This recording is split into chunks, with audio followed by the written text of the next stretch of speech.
સોનગઢમાં વ્યાજખોરનો આતંક, બે મહિલા અને 4 પુરુષ વ્યાજખોરો 10 થી 25% જીવલેણ વ્યાજ વસૂલતા હોવાનો ગંભીર આક્ષેપ કરવામાં આવ્યો છે.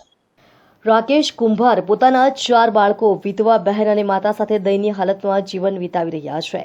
રમેશ ગઢવી, નારાયણભાઈ 20%, પ્રકાશભાઈ એની છોકરી હેતલ રહે ગણેશનગર 10%નું વ્યાજ વસૂલ કર્યા બાદ ઘરે જઈ જાનથી મારી નાખવાની ધમકી પણ આપી આવ્યા.